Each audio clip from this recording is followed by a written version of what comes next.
Popular, মানে মানুষজন বলে একদিনও হুমায়ুন আহমেদের মতো বড় হবে। একদিন? এখন তো না, ওর তো কোনো ক্যারিয়ার গোলই নেই। ও যে প্রফেশনটা বিলং করে কোনো ফিউচার নেই, এটা বুলশিট প্রফেশন। সরি আঙ্কেল, কি বললেন আরেকটা বার একটু? আমি বলেছি বুলশিট প্রফেশন। আচ্ছা, মানে আপনার কাছে মনে হচ্ছে যে রাইটিং প্রফেশন বুলশিট। ভালো কোন প্রফেশন মনে হয় আপনার কাছে? দুর্নীতি করা, ঘুষ খাওয়া। Shut up! কি বলছো তুমি? আঙ্কেল চিৎকার করবেন না। আপনি আপনার বুকে হাত দিয়ে বলেন তো যে আপনার বাড়িতে আপনি দামি সোফা রেখেছেন, আপনি যে লাইফস্টাইল মেনটেন করেন, আপনি যে স্যালারি পান ওটাতে যায়, আপনি ঘুষ খান না? স্যার, এটা দেখার দায়িত্ব কি তোমার? তুমি কার সাথে কথা বলছো জানো? আমি ঘুষখোরের সাথে কথা বলছি। Shut up! তোমার বাবা মা তোমাকে কোনো শিক্ষা দেয়নি? আঙ্কেল প্লিজ বাবা মাকে নিয়ে কথা বলবেন। Shut up! তুমি আমার বাড়িতে এসে কথা বলছো, আমাকে অপমান করছো। আপনি বাবা মাকে নিয়ে কথা বলবেন না প্লিজ। তোমার বাবা মা হচ্ছে অশিক্ষিত, মূর্খ, এবং তুমিও তাই হয়েছো। কি মানুষ নাকি জানোয়ার? সে তখন থেকে দেখছি বাবা একটা কথা বলে তুমি কথা বলেই যাচ্ছ কেন? কি সমস্যা তোমার? এটা বয়স্ক মানুষ, শুনি না হয় তোমার কোনো কথায় বিরক্ত হয়েছে, তাহলে একটু বুকটা বন্ধ করে রাখো। কথা মুখ বন্ধ করো কাইজার। কাইজার বাসা থেকে বের হবো। আমার বাবা মাকে নিয়ে কাইজার আমার বাসা থেকে বের হো। Just because I love you, আমি আমার দারোয়ান আজকে রাখতেছি না। আর এটা কোনো ওয়ার্নিং না, এটা আমার ফাইনাল ডিসিশন। আমার সাথে আর কোনো ধরনের যোগাযোগ করবে না, বের হো। আমি তো বাবা মাকে নিয়ে বের হো কাইজার।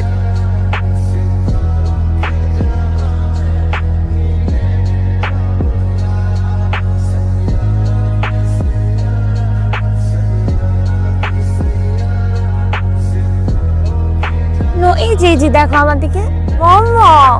এই শোনো, আমি বেরোচ্ছি। ব্রেকফাস্ট করবে না? আর বলো না, অফিসে কি একটা ঝামেলা লাগছে, এক্ষুনি গিয়ে আমার ম্যানেজারের সাথে বসতে হবে, তাহলে উনি আবার বের হয়ে যাবে।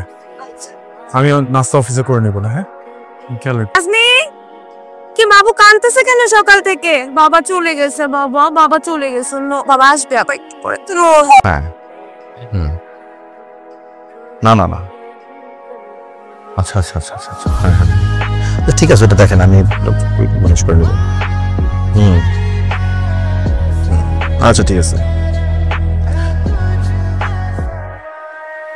তোমার আমি কতবার সাবধান করছি, কথা শোনো নাই।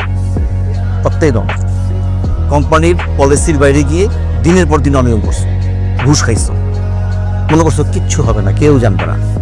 হ্যাঁ আরে ভাই, নতুন সিওর ব্যাপারে আমি তোমার বলি নেই, আগে বলি নেই বলছি, কিন্তু তুমি পাত্তা দাও নাই। এখন তদন্ত হবে, চাকরির আশা করো না, এইভাবে জেলে যেতে না হয় সেটা হতে হবে। স্যার আপনি শুধু শুধু ভয় পেয়েছেন, ব্রেডার ফেটার কিচ্ছু না স্যার। যে তদন্ত কমিটি বসেছে সব তো সিইও স্যারের টাকা খাওয়ার ধান্দা। 2-3টা বান্ডেল দিয়ে দিলে সব কিছু ঠান্ডা হয়ে যাবে স্যার। দেখ ট্রাই করে দেখো যদি কিছু করতে পারো, but I am really concern.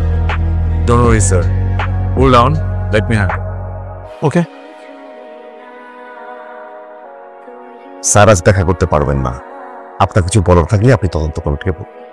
কেন আপনি স্যারকে বলেন না আমি হাসিম সাহেবের রেফারেন্স আসছি? জি বলেছি, তারপরে উনি দেখা করতে পারবেন না। Sorry, thank you. কি হয়েছে তোমার? কিছু নেই। তো একটা হয়েছে, বলো আমাকে।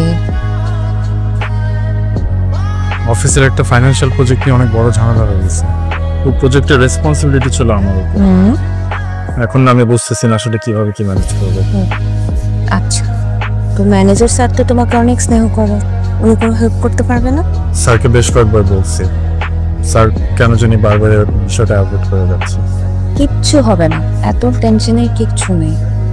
ম্যানেজার স্যারের সাথে তো আমি কথা বলেছি কয়েকবার, কালকে আমি যাবো, যে ওনার সাথে কথা বলবো, দেখি কি করা যায়। আচ্ছা টেনশন করো না। এই যে শুরু হয়ে গেছে, ঘুমাতে কি খাবেন ভাবে? ইতালিয়ান কিছু আনে? না, আমি কিছু খাবো না। আমি আসলে আপনার সাথে একটা জরুরি বিষয়ে কথা বলতে এসেছিলাম। ভাবি আমি বোধহয় বুঝতে পারছি আপনি আসলে কোন বিষয়টাকে মিন করছেন। দেখেন, আবরার আসলে অনেক আপসেট হয়ে পড়েছে। আসলে আপনি তো সবসময় ওর গার্জিয়ান ছিলেন, ওকে ভালো কোনটা মন্দ কোনটা বুঝিয়েছেন। এখন এরকম একটা সিচুয়েশনে আসলে ওকে কিভাবে কি বলা উচিত? মানে আগের সিইও থাকলে আমি খুব সহজেই ব্যাপারটাকে ম্যানেজ করতে পারতাম, তো এখন যিনি আছেন খুব স্ট্রিক্ট। আমি অলরেডি আমার সবগুলো চ্যানেল থেকে খোঁজখবর লাগিয়েছি, সবার একই কথা যে উনি না, ওনার রেপুটেশন হচ্ছে যে উনি ডিসিপ্লিনের ইস্যুতে কোনো আপোষ করেন, একদম বরদাস্ত করেন না। এখন এই অবস্থা যদি আমি কিছু বলতে যাই ভাবি আমার চাকরিটি থাকবে না। আপনি একটা কাজ করেন না, আপনি তার সাথে দেখা করে সরাসরি কথা বলেন, প্রয়োজন হলে আপনাদের যে সন্তান আছে ওই ব্যাপারটা আমাকে বুঝিয়ে বলেন, দেখেন যদি তাকে নরম করা যায় আর কি।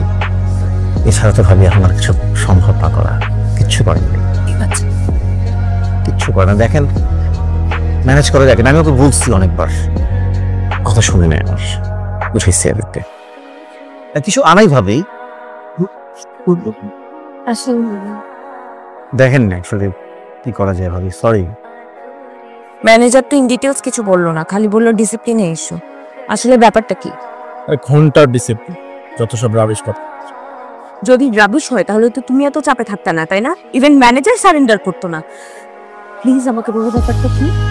এটা ফাইন্যান্সিয়াল প্রজেক্টের প্রবলেম, বড় একটা ঝামেলা হয়েছে। তাহলে তোমাকে একা কেন স্যাক করবে? Because I am the team leader. কি আশ্চর্য, you are the team leader. তো তোমার সাবঅর্ডিনেট আছে না, শুধু তোমার চাকরি যাবে কেন? তাহলে সবার চাকরি যাওয়ার কথা, তাই না? ওয়েট, ফাইন্যান্সিয়াল প্রবলেম বলতে কি বলতেছো? তুমি কি ঘুষ খাও? রসুন, এই যুগে ঘুষ কে না খায়? তোমার বাবাকে দেখো, তোমার বাবা কি এত বড় বাড়ি, লাক্সারি গাড়ি, এমন লাইফস্টাইল বেতনের টাকা দিয়ে করছে? ঘুষের টাকা দিয়ে করছে। আমাদের হোল ফ্যামিলি প্রবলেমে পড়া। আমি যদি এখন জেলে যাই, এটার জন্য তুমি সাফার করবে না, আমাদের সন্তান সাফার করবে না? এতটুকু তো বোঝো, রাইট? তুমি প্লিজ সিও স্যারের সাথে একটু কথা বলো গিয়ে। এই তদন্ত কমিটি না থাকলেও তো আমি এই প্রবলেমে এক চুটকিতে ম্যানেজ করে ফেলতাম, এটা আমার জন্য কোনো ব্যাপারই ছিল না। এখন তদন্ত কমিটি সিও স্যারের ভয়ে একটু এদিক সেদিক করতে পারতেছেন, এটাই হয়ে গেছে মেন প্রবলেম। তুমি একটু প্লিজ কথা বলো, প্লিজ। কাইসার, টিভির সবাইকে কনফারেন্স রুমে আসতে বলুন। হ্যাঁ কাইসার, বাপি সাহেব, আপনাকে বলুন আগে বিকেল আসতে, আপনার জন্য ফোন করে তারপর আসে। হুম,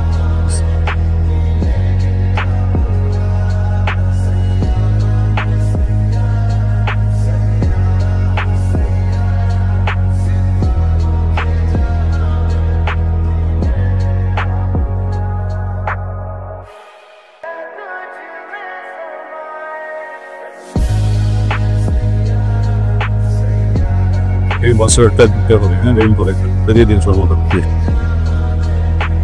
আপু আপনি কালকে আসেন। হ্যাঁ, স্যারের সাথে কথা বলতে পারছি না। কালকে আবার যেতে বলেছে। এই মহান আদর্শবান সিওর বাচ্চা যে কয়জনের নাম লিস্ট করছে প্রত্যেকটাকে জেলে পাঠিয়েছে। এই হারামজাদার বাচ্চা কোনোভাবেই আমাকে ছাড়বে না। কি না দিয়ে চেষ্টা করছি আমি? টাকা, ক্ষমতা সবকিছু দিয়ে চেষ্টা করছি, তাও আমি কোনোভাবে ম্যানেজ। প্লিজ আরেকবারের জন্য লাস্ট ট্রাই করবা। You are my last. Please আরেকটা বার একটু কথা বলে দেখো ম্যানেজ করা যায় কিনা। উনি ম্যানেজ হলেই সবকিছু সলভ হয়ে যাবে। প্লিজ স্যারকে ফোন করেন, কখন আসবে সেটা অ্যাটলিস্ট আমাকে জানান। সরি ম্যাম, আমাদের এরকম কোনো নিয়ম নেই স্যারকে ফোন করার।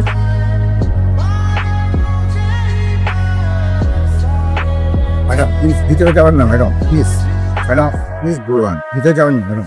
আমার সাথে কথা বলার জন্য কি 5টা মিনিট সময় নেই তোমার হাতে? ম্যাডাম ম্যাডাম ম্যাডাম আপনি আপনি এখানে ম্যাডাম প্লিজ ম্যাডাম অফিসে সিট বলুন। আমার হাজবেন্ডের নাম আবরার ফাহিম। ওর এগেনস্টে তদন্ত কমিশন গঠিত হয়েছে, কিন্তু ও কিছু করে নাই। জি, ইনভেস্টিগেশনে কি অবস্থা?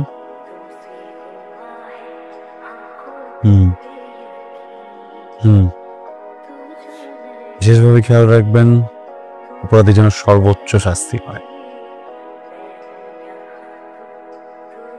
আপনি আসতে পারেন। ও মাই গড, কাইসা ওই ভ্যাগাবন ছেলেটাকে সিইও? How is possible? ও এখন বাগে পেয়ে আমাদেরকে প্রতিশোধ নিতে যাচ্ছে, আবরারকে ফাঁসাচ্ছে। না বাবা, এটা মনে হয় ঠিক হবে না। কারণ ডিপার্টমেন্টে আবরারের ঘুষ খাওয়া নিয়ে বেশ কয়েকদিন ধরে কথা চলছিল। ইভেন ম্যানেজার স্যার আবরারকে এটা নিয়ে ওয়ার্ন করেছে, কিন্তু আবরারের তো মাথায় যায় নেই। এখন আবরারের অফিসে কি হচ্ছে সেটা তো আর আমি জানি না, তাই না? তাই বলে জেলে দিবি? হ্যাঁ, আরে ঘুষ খাওয়া ঘুষ দেওয়া এই তো এদেশের সিস্টেম। শোন, ভালো করে খোঁজ দিয়ে দেয়, ও নিশ্চয়ই ঘুষ খায়। আমার মনে হয় না ও ঘুষ খায়, তাহলে ব্যাপারটা এখন বিপস্ত, আবরারই ম্যানেজ করবে। ঠিক আছে, আমি অফিসে গিয়ে কথা বলবো, দেখি কি করে। বাবা, মারে বিপদে পড়লে হাতিও গিয়ে চিকার পায়ে ধরে, কিছু করার নেই। ও, তুমি হাতি ছিলে, এখন চিকা হয়ে যে তাকে হাতি বানিয়ে তার পা ধরবে, তাই না? তোমাদের যা মন চায় তাই করো, আমি এসবের মধ্যে নেই। কাইজার, তুমি কি আমাকে চিনতে পেরেছো? জি না, কে আপনি? আমি প্রসূনের বাবা। সরি, কোন প্রশ্ন? আমি আসলে এসেছিলাম আবরার ফাইমের ব্যাপারে কিছু বলার জন্য। ছেলেটার যদি এখন জেল জরিমানা হয়, আমার মেয়েটার দুধের বাচ্চাকে নিয়ে অসহায় অবস্থা করবে। এই সমাজে একটা শিশুর বাবা যদি জেলে থাকে, তার বেড়ে ওঠাটা স্বাভাবিক হয় না। লজ্জায় অপমানে আমার মেয়েটা হয়তো মরেই যাবে। তো এখানে আমার কি করার আছে বলুন? দেখুন মিস্টার, আপনার নামটা জানেন কি? আমার নাম হোয়াট এভার। দেখুন, আমি দুর্নীতিবাজ, ঘুষখোর, এই ধরনের মানুষগুলোকে না এখন দেখতে পারি না। বিশেষ করে এদের হয়ে যারা সাফাই গাইতে আসে, তাদেরকে তো আরো না। আপনাকে একটা অ্যাডভাইস নেই, তার জন্য খুব ভালো হবে যদি এখনই এখান থেকে বেরিয়ে যান, প্লিজ। হ্যাঁ, আমি জলদি চলে আসবো, তুমি চিন্তা করো না। ঠিক আছে, দেখছি। বলেছিলাম বাবা, ও তোমাকে আবার অপমান করবে। আরে ও তো অপমান করার জন্য বসেছিল। এটা অপমান না, এটা প্রতিশোধ। আমরা পুলিশ দিয়ে ধরিয়ে দিয়েছিলাম, সেই জন্য প্রতিশোধ নেই। না বাবা, কাজ আমার প্রত্যাখ্যান মানতে পারে না। চাকরি, সাফল্য, দুনিয়াদারি, এইসব কিছুই ওর মাথায় কখনো ছিল না। সরল সাদামাটা জীবন ছিল, চলছিল সে পথে। একদিন সব পাল্টে যায়, পাল্টে যায় কাইজার, পাল্টে গেল আমার জীবন। কাইজার, তুমি কি চাও আমার থেকে? আমার জীবনটাকে তুমি তছনছ করে দিতে চাও? তুমি কি আমাকে রাস্তায় ফেলে দিতে চাও? তুমি আমাকে পথে বসাতে চাও? তুমি কি চাও আমি আমার বাচ্চাটাকে নিয়ে রাস্তায় রাস্তায় ঘুরে বেড়াই? কি করলে তোমার একটু শান্তি হবে বলো তো? তোমার অনেক রাগ না আমার উপরে? কি তোমার সাথে পার্সোনাল সময় কাটালে তুমি খুশি হবা? তুমি আমাকে তখন শান্তি দিবা?